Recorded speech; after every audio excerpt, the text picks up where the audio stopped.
Hi everyone, and welcome to another episode on the Backroads channel with Mark and Rich. I'm Mark. Rich.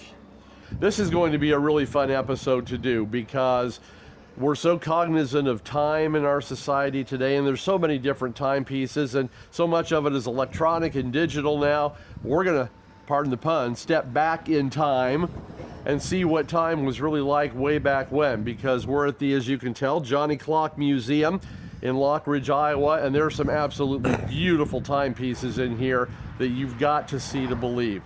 They are incredible, they're handmade, absolutely gorgeous pieces. We're really looking forward to bringing this to you. Yes.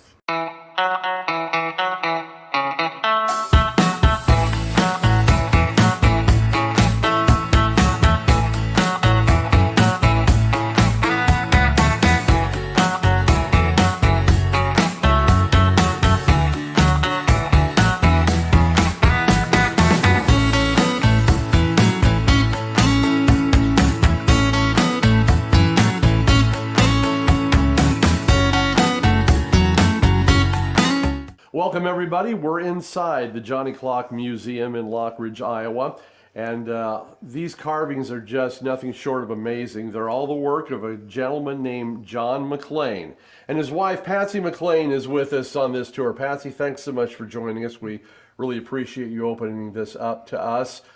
This is spectacular. Well, I'm glad to have you. You're welcome. Just beautiful. How many pieces are there in the collection? There's 55 pieces in here of different sizes, down to the little bitty clock to the biggest. So yeah, it's about 100 to 150,000 hours work in here. Wrap your brain around that, 150,000 hours.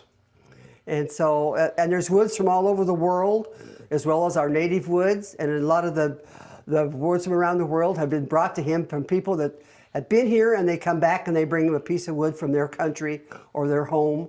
And it's really been interesting talking to those people. And yeah, it's been great. How long has the museum been here? We opened in 1976. And I can't tell you how many clocks we had at that time, but we just had a smaller room. And then John carved his life in wood. And so as time went on, of course, he added more clocks, and we met more people, and it's been rewarding to us. So, now, which was his first? His first clock was Country Home, which is this one right here. This would have been the first one he built, carved, and it has over 800 pieces carved to put together to make up the farm set, like the wood tooth harrow, the windmill, the fence, the old car or pickup, and the old blacksmith shop, just different things he remembered at Grandpa's place. And on top is their Iowa farm home, which was south of Lockridge. And they moved there when he was 8 from Illinois. So it kind of tells us the beginning of John's life in that one. Now, how many different woods are used in this? This one is your walnut, and then the trim is done in wild cherry. The doors are in the insert, like this is wild cherry. And he calls this one Country Home. I can certainly see why. Yeah, So every piece in here has a story behind Yes. it, to be sure. Mm-hmm. Well, let's just start in. We're right here at the beginning. So. Okay. John was he always said he was a dreamer. And he always was, so this one kind of shows him with dream bubbles going up, dreaming he's a sea captain. Being a farm kid, he has these farm animals. So here he has his frog, and he's got it tied to his big toe. And he had a pet coon when he's in his preteens that rode around on his shoulder all the time. So this was Petey, and this was his dream of being a sea captain. The stern wheel, of course, is a clock, and the old sea chest is made of butternut wood. And he kind of carved a mill and stream on the front of this one. And you can't see it too good, but on the side panels, he has a little boy fishing on one side, and they're swimming on the other side. And tell us a little bit about the background with John himself. Because my understanding is there are no blueprints or anything that goes with us. He just did it. I asked him one day, and he says, The one I'm carving is here, but the two more are up here. And he didn't do blueprints. He would draw me, matter of fact, if we had that old car, he drew a picture of what he was kind of going to build the next one. And he just knew in his head what he wanted. And it always came out the way he wanted it. He says, of course, I'm not going to tell you if it wasn't quite right. Or he may have added two, but And yeah. probably nobody to look at it would know whether it was No. right or wrong. No. But he said this was his life in wood, is basically what he did. Incredible. Okay, next piece. This one is his grandmother's clock. He said his grandmother's clock was going to be different than anybody else's. And so this one houses his grandmother's wedding dress, which was back in 1913. A picture of his grandparents when they were married, and 50 years later, and 8 children. And Grandpa's hat and his mustache cup. And you'll find their Bible and their first dishes they had when they were married. And he just kind of put it all together. And this was one of the plaque carvings that he made for his grandmother one year. And the old horse over there is the first one he made her back in 1950. And she had given him a pocket knife for Christmas, like the one on the floor there. And on the back he wrote, "Merry Christmas, Grandma," and 1950. And this is your old box, or Tree of Paradise and walnut wood on this one.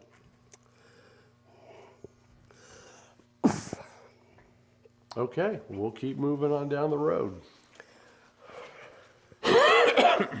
This one he calls his Disney clock. He always had a love for Disney. And the case is built of butternut and kind of represents the castle. And he has 104 different kinds of woods from 20 different countries in this one. Each character is a different kind of wood. Across the bottom, down the sides is your different woods also. So he just kind of put it all together here. The turntable also has pie piece shapes of different woods. So he just did a lot of different kinds of woods on this one. Whatever somebody brought him, he carved a character out of it. My sister went to Disneyland in California in their 50th year, and so she says, "I'm bringing you back the 50th year ears," as she called them. And so they're golden ears for that year. So that's how we got those. This one he calls his happiness clock. It's kind of the lighter side of life, and he always thought it would be neat to be a clown. So he put the clowns on parade on top. And here you'll find Dr. Pullmore just pulled his patient's tooth, and the patient went through the door. He never liked going to a dentist, so nothing personal, he just didn't like it. And he has 4 sisters, and 3 of them were nurses, so he has a little cross-eyed nurse over here with her sloppy socks. And his other sister was a hairdresser. So here she is pumping the billows, drying her hair. And he was assistant mailman for about 3 or 4 years, and the only thing he had any trouble with was the dogs once in a while. And he hoboed around the U.S. for a year or two, and so this is the rail boss, the old hobo. And he had a city cousin from Chicago that was at their house, and he told John he wanted chocolate milk out of that faucet. And John says, that don't work that way. And so he has a cow here now with a container of chocolate milk. So, but just sip, things like this. And our truck driver, they used to do this when they were kids. And he said it worked out fine until you hit a rut and you pitched you over the top of it and usually skinned up your nose. And of course the old winemaker here has been stomping the grapes for his wine. And this bull-headed horse or mule here for the cowgirl. We met Bojo the clown from Canada, so he made the circus wagon. And John is dyslexic, where you kind of see things in reverse. So if you look at this clock on this circus wagon, you'll see that it's in reverse. And he says, this clock is right, you guys are all wrong. So, yeah. And this one is walnut and butternut on this one. And it looks like we have a tribute to Old Threshers in Mount Pleasant. Yes, John was one of the first exhibitors at Old Threshers in Mount Pleasant with his arrowhead collection. And this one is made of your oaks. He put Father Time in the dial. Oh, well, if I can get him to go on here. And if you look on top, you'll find a thresh machine and a steam engine. And you'll see the little fellow in the background pitching the straw. But this is all carved out of wood. And you know, if I don't mention it now, I'll forget all about it. But the one thing that's really impressed me with seeing all the clocks on display in here, and here you tell about all the hours that have gone into it. It's an incredible amount of patience and a real tribute to John to start or finish what you started. You know, so many don't in this day and age. That's true. Yeah. But to sit down and do work this meticulous and 150,000 man hours, it's an incredible character trait. Yeah. It really is. So these are the first 25 years of the buttons that they gave out. And it is kind of a tribute to old thrashers. Father Time, back when it was Case and International and Avery, and I'm not sure what that other one was. This was probably the heaviest one. This was kind of, he calls it memories. It's kind of memories of families, friends, neighbors. And the McLeans originated from Virginia, down where the kudzu vine grows, you know, all over everything. So he spent, I forget, about 3 weeks just carving and cutting out kudzu vine leaves because he wanted it to look like kudzu vine. And if you step clear back and look up, you'll see it looks like the Smoky Mountains. But this is memories of, like I said, family, friends, and neighbors. But John played banjo, and his dad, he could play anything with strings. And his dad actually built the dulcimer, and then he brought it over to John so he could make the curly Q end on it and a string button turns. So. Yeah, that's a bit bigger than most modern mountain dulcimers. Is it? He That's had a a pattern. big That's one. all I know about it, really. And of course, my grandmother played the fiddle. But this was a clock that his father built. It's the only one we know of. And he had carved a little sailboat for his dad for his birthday when he was about 13. And they gave that back to him when Dad passed away. But it's just different things that was interesting to him. His dad loved the trains. And this was part of his dad's trains. And these are some of his mother's Christmas bulbs. She always crocheted jackets for him, as she called them. And so we always had different looking bulbs on our Christmas tree. And his dad was one of the first directors, trustees, whatever you, of Old Thrashers. And this was some of his buttons. And the steam engine whistle. Yeah. Down below, it looks like they're having a dance on the front porch. So it's just a little bit of everything in this one. I like the old telephone in the back, too. Yes, it's kind of history. Yeah. Okay. And who's this little guy here? This is Jake. Never dreamed I was going to have a grandson named Jake. But as he says, you just take a log, set it up, and you take out a chisel and a well, sort of a wooden mallet, and this is what you come up with. Of course, when you get down to the eyeballs and the lips and what have you, then he goes back to his box knife or utility knife. That's what he did most of his carving with. His partner's on the other side.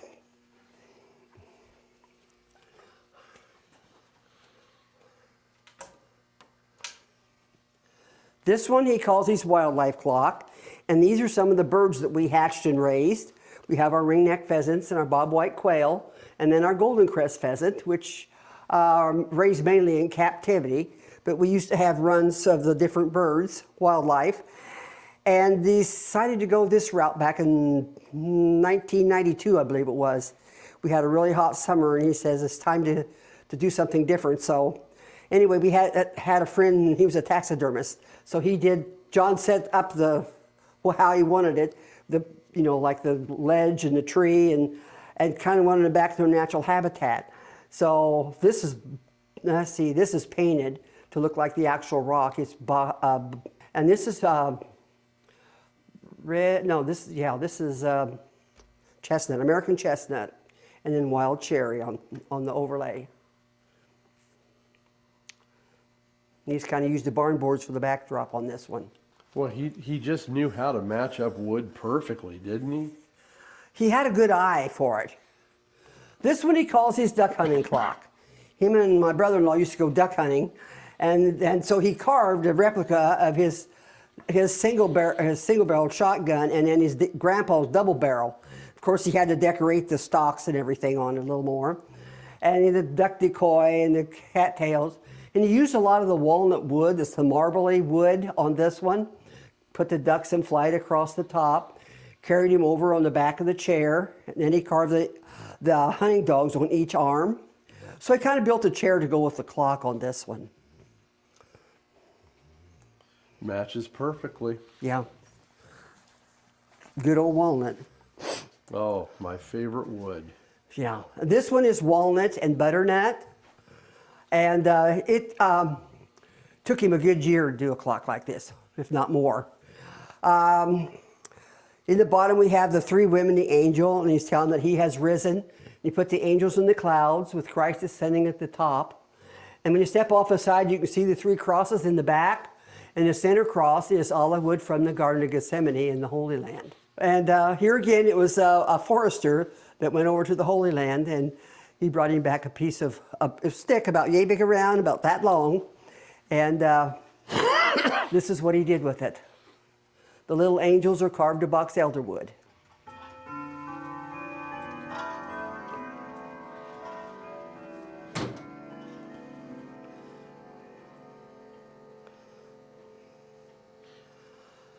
Our next one he calls tulip time, and it's made of sycamore and cedar wood. The tulip heads in the front are just woods from around the world. The center one is Purple Heart from along the Amazon River, and he has woods from Africa, just different places that people have traveled to or from, and they're bringing back a piece of wood. And of course, if you go tulip time in Pella, you'll find their windmills. And so he kind of put this together like that. We always enjoyed going to the tulip festival. And they're out looking things over, I guess. And what are the different woods in this clock? This is sycamore and this is cedar. So this would be your cedar and this would be your sycamore, the lighter wood. And like I said, the tulip heads are just different kinds of woods. The one on the wall is made of walnut. The door is carved out of one board. It took him a good week just to get the door carved. Of course, it wasn't a 40-hour week, but yeah. Now this one probably took him the longest, and this one represents Iowa. Across the back he carved Iowa, the beautiful land. And this is a replica of the entrance tower to our governor's mansion in Des Moines, which they call the Terrace Hill. The tower stands 96 feet, and this is an inch per foot scale model. And the building is made of red brick, so he used redwood and V-groove to grout in all the brick. Then for the limestone trim and the wooden parts, he used our basswood. We have a very slow butler that comes out to the door. I don't know if our governor has a butler, but we do. And the trim at the very bottom is wood from the Terrace Hill when Governor Ray was in office. He called and talked to the secretary, and this is what they sent him, was a piece of wood from when they were renovating it. These are all carved by hand. You sit down and could watch TV and carve them. I always said if I tried it, I'd cut my fingers. And of course, when you made one little critter, you had 24 of them to make. And every story is in a different decor. And then he was able to get a beam from the old church and a log from the original cabin, and he built and carved them back as they were in the 1800s. So it's kind of Iowa history in this clock. This one is made of different pieces of walnut from different people, I guess you could say. They would have a board of walnut or something that was walnut, and they would bring it to John. So he said one day, I'm going to put them all together and see what it looks like. And if you notice, some of it is a coarser grain, some of it's really fine grain, some of it's redder, some of it's darker. And he decided that walnut trees were like us people, we're all a little different. And so this is what he came up with on this one. He put the rose decor on it too, so. And his smallest clock is made of wild cherry. And so he kind of put this in his little clock shop, as he called it. And he always said this is what he was going to look like when he got old. I don't know, I guess he never got old because he never did look like that. Looks more like his father, because John always had a lot of hair. But the turning on this one is carved by hand, just a spiral up as you go. And I don't know how many hours he sat and carved that and sanded. So Now this one I really appreciate, having had a career in radio. Okay, yeah, this one, when they lived on the farm south of town, they didn't have electricity, but they had a wind charger that would charge the battery so they could listen to the Grand Ole Opry on Saturday night. So this one, you could see the wind charger on the roof and the kids laying there listening to the radio. And it was usually WSM, the Grand Ole Opry. And he just kind of created what was at home. And of course, to John, country music was mandolin, banjo, fiddle, and the piano. And on this side, you'll find Minnie Pearl at the piano with her. She was one of his favorite country comedians, as well as String Bean on the other side. So, and this one is catalpa and walnut wood.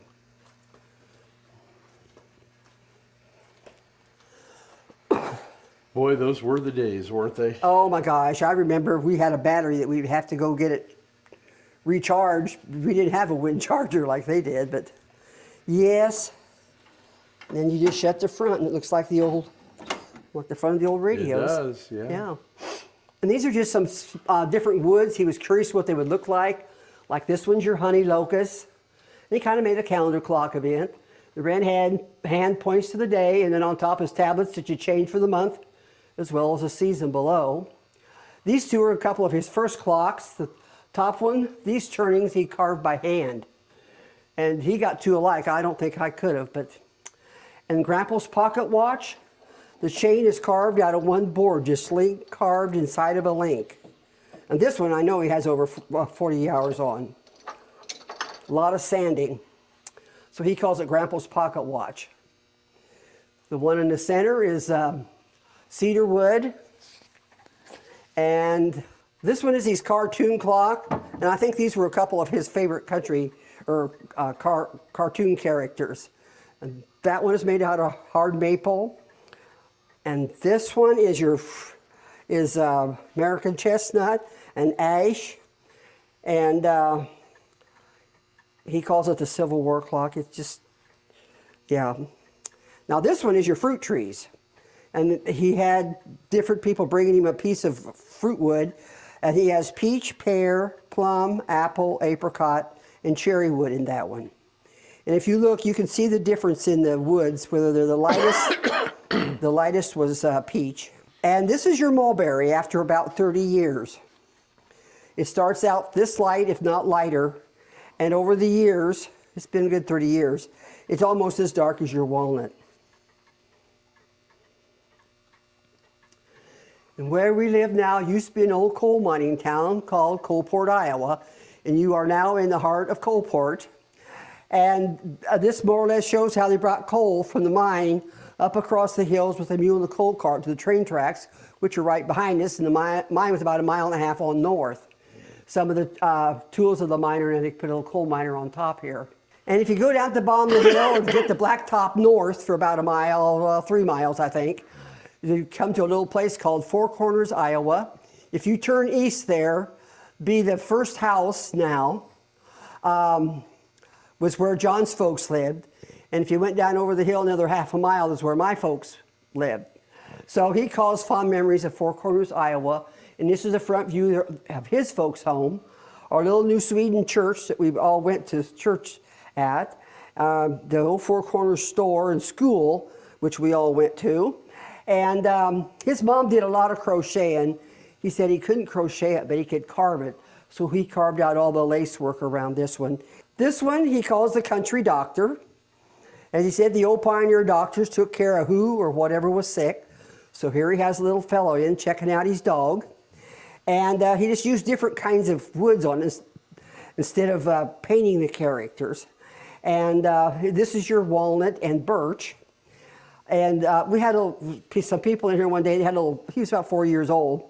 And he stuck his little nose up here and he gets looking. And I couldn't figure out what he was looking at. Pretty soon he looks up at me and he says, "Ma'am, I think he took in the wrong dog." And if you look at this dog and the dog he's got in there, I says, I think you're right. So it would seem. Yeah, he just, and this one is made of oak. The top part is made from my family's round oak table. And Mother gave me all the table boards. And so he made this one, and he calls this one the Farmer's Daughter, which we lived the next house down. And at that time, he had a 35 Ford, and so he carved and painted the front. This was a view out Mom's kitchen window, and I was usually out talking to John.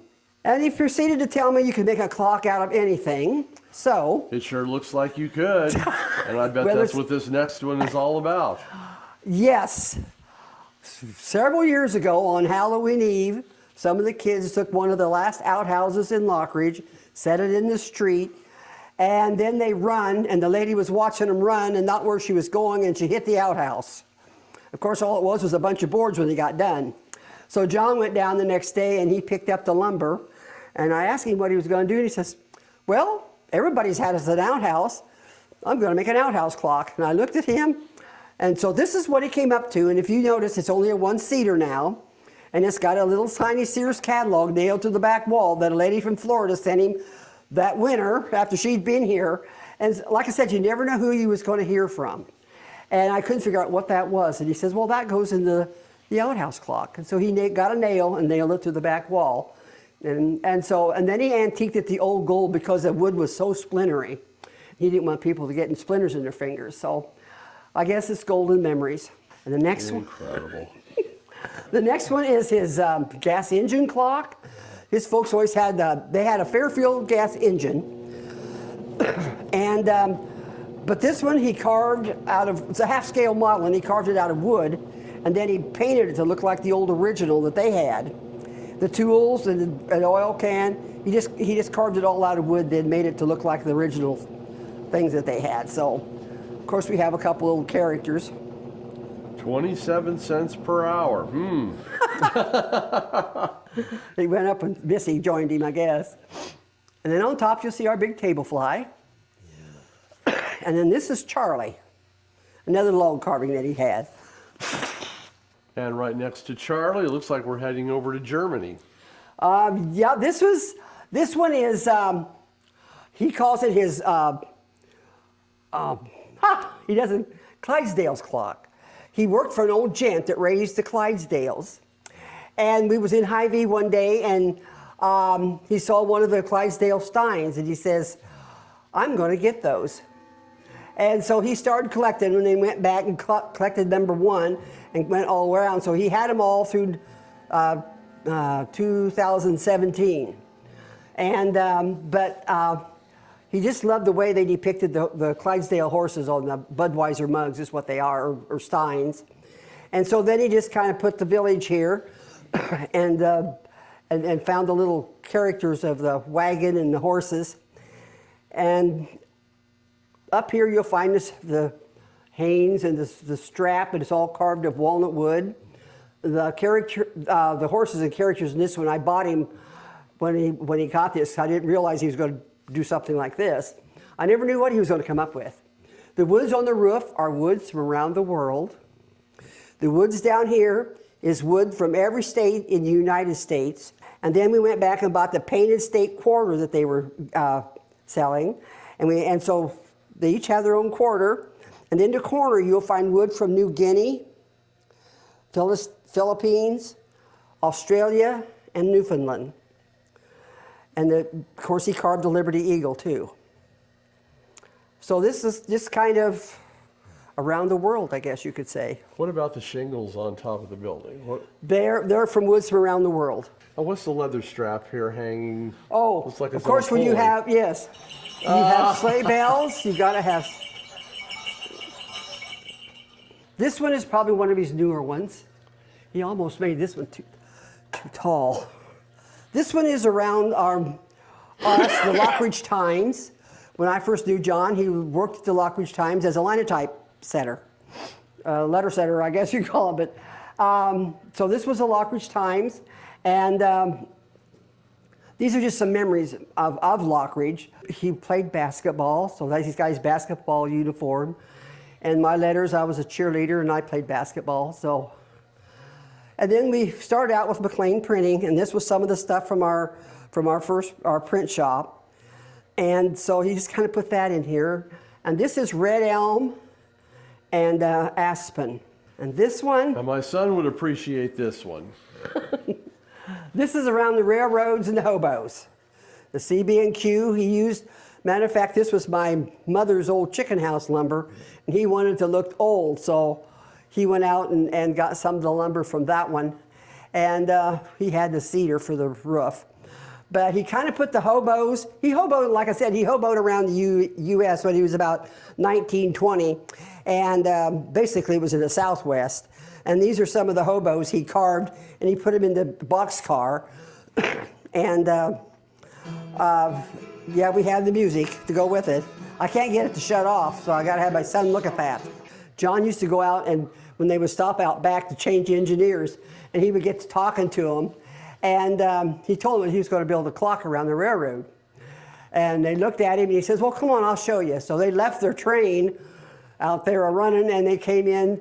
And so after that, whenever they stopped out back, they would come to the shop next door. Hey, John. And they didn't ever seen him before, but it was always, hey, John, you going to show us your clocks?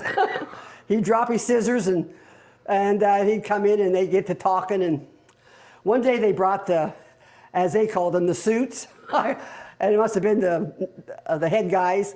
And so they brought them in here. And of course, John gets to talking, and they got to talking about it all. And pretty soon, one of them had a walkie-talkie type deal. And he says, hey, you guys, we have a train to run. There was one guy, he says, well, I've got a box of railroad nails. I'll just throw them off on my way by. And I thought, well, that ain't gonna work. Well, about 3 weeks later, our son came in and he says, Mom, he says, there's a bunch of nails out back. I looked at John and he goes, uh-oh. So we went out back. Sure enough, the backyard, that they thrown the box off, but when it hit, you know what had happened. It exploded. And so here we are picking up railroad nails, but they put them in the end of their ties so they could tell which year they were laid down. And they put them, they used them from 1911 to 1931. And yeah, so there's a lot of railroad nails in there. So we have Hobo Joe here. And this one's kind of around, I guess you could say, the hot rod days. They used to have stock car races, like the car on top. And John always kept lettered and painted for Mr. Norton. And he won a lot of trophies, so John made a big trophy clock out of oak and walnut. And he said, I'm going to carve it and paint it for the one last time. So he painted it back as it was then and made a big trophy clock for that time in his life. This room he calls his Native American room. And right around the corner, you'll find one of his oldest clocks. And it's made of wild cherry. And it houses a lot of Indian artifacts that John found when he was a boy growing up here. And it's made of wild cherry. And the overlay carving is wild cherry also. And then the deer and elk, their antler is carved of deer antler. And of course, the nest of eagles on top. And then he has the arrows on the very bottom are some that John carved, and the Native Americans showed him how to carve the arrowheads, not carve them, but to chip them.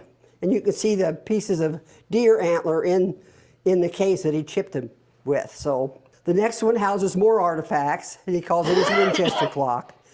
And in the bottom, you'll see the mountain man offering the Indian the Winchester rifle. And that one's made of catalpa wood. The furniture from the footstool all the way around is all carved of red oak. He built it, carved it, and of course we covered it. And this was about, like I told him, about a good 8-9 years of work in here, just on the furniture. He always loved the stories of Paul Bunyan. So here we have Paul Bunyan leaning on his axe. And he has over 1,000 hours work on this clock. And it's basically butternut. We had a lady in here from Minnesota. She was with a group of people. And John was here that day. And she says, well, that's not what Paul Bunyan looked like. John says, well, I don't know what you did to him in Minnesota, but that's what he looked like crossing Iowa. And she kind of looked at him. She didn't say anything. Pretty soon she says, well, where's Babe? Oh, well, he didn't get Babe till he got to Minnesota. That's why you have more lakes than we do. And she goes, he just laughed. So about 6 weeks later, he got literature on Paul Bunyan. Now this one is a morel mushroom, which is I don't think they're finding it anymore, but kids get mushrooms keep getting bigger and bigger, and this one got kind of oversized. But it's special because it has a little elf that comes up here and peeks at you. And if you look in the side windows, you'll see he has an upstairs bedroom with green grass carpet, the whole bit, ladder going down. And so he just kind of, John has an imagination. And they're all just different woods. Like this is a piece of pinyon from New Mexico, and this is redwood and linden, or lemon from California, piece from Africa, Westmere, and this little dude is cedar wood. You have your beech nut and your butternut and your hedge, mahogany and walnut. The little fella down there is made of apple wood. The base is butternut. The mushroom is made out of basswood. John was always collecting something. So this is his Coke collection, and the pop bottles from different factories, I guess you could say, that bottled Coke. And he kind of put his cars in here also. But just a lot of Coke memorabilia in this one. And some of the vehicles down here is Coke, and even the gorilla with Coke. And you never know who was going to, somebody gave him that one. And on top, somebody's always bringing him something, so he just puts it on top, or did. And so that one is made of cedar and aspen, yeah. His gas pump clock is made of red oak. The hose and nozzle, and you come on this side, you'll see the oil can with the grease rag on top, like our guy in Lockridge used to do. But these are some of his collectors that you get from Danbury Men or Ashton Drake, that type of thing.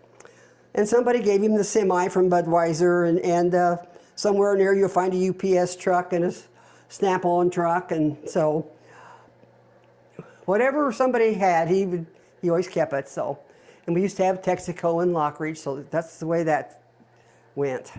This is the trunk area of a '55 Chevy. He said it was about the only thing that was any good on the car, so he decided to make a sofa out of it.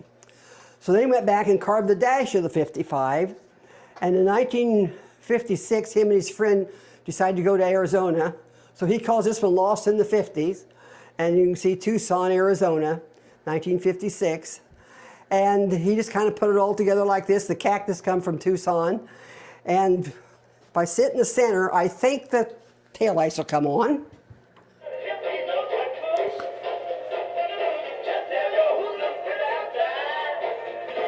Incredible. He always went a step further, it seemed like. So anyway, that was his sofa, and he made my.